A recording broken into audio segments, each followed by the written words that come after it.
Hi YouTube vintage stereo collectors. Sorry about the shaky camera. I want to talk today about one of the guilty pleasures of cassette decks. Now, what we got here is a nice 1989 Maxell UDXLII 90.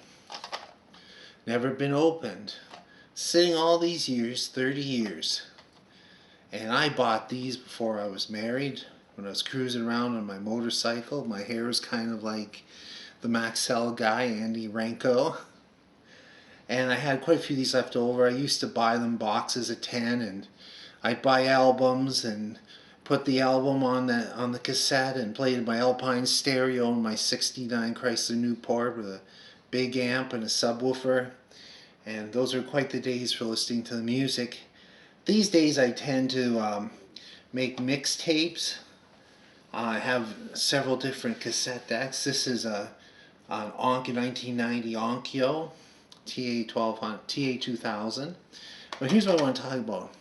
When I was a kid, I used to go down the store and buy cigarettes for my mom. And I'd come back, she'd say, "Oh, go down the store, get us some bread and some cigarettes for mom." And I'd go down and get them. This is back in the day when you didn't have to be a certain age to buy them. And when I come home, my mom would start to open them. I say, "Mom, can I open the pack?" Because I used to like to, because you know, my little hands as a kid, find the little tab, open the cigarette pack, and it had a certain nice smell to it. As gross as I always thought smoking was, it had a nice smell. And these actually smell a bit like crayons, these chrome cassettes. And this is a big window Maxell right here. I'm just going to turn the Onkyo on. Oh, I already had it on, sorry. I need a nap.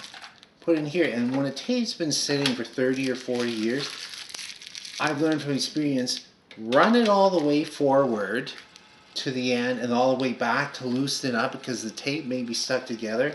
It'll help with wow and flutter and with areas where the tape drags. Here's another thing I do with them. Here's one I recorded yesterday. Just some stuff off some records and CDs to make a mixtape.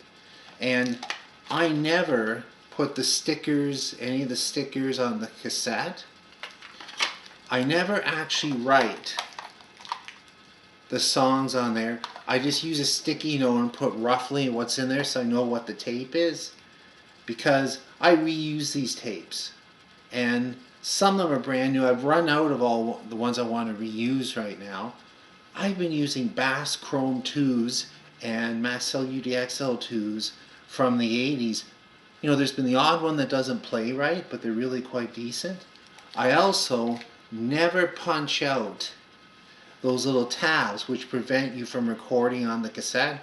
So if you wanted to make this a permanent or semi-permanent recording, you'd punch out the side, the little tab near the side A, and then you wouldn't be able to engage record on your cassette deck. But I reuse these, so I don't write on them. So I have many that I recorded back, 1986. In fact, some going back to 1978 when I first got a cassette deck. And I did the same thing. I just put a little tag in there, and actually my writing is exactly the same, sloppy. Well, it's not too bad. I can read, and that's all that matters. When I'm popping a cassette in to listen to, I want to be able to read. I don't care if anybody else can. Anyway, this is the guilty pleasure of opening up an old tape and getting ready to put some music on it. Thanks for watching and listening.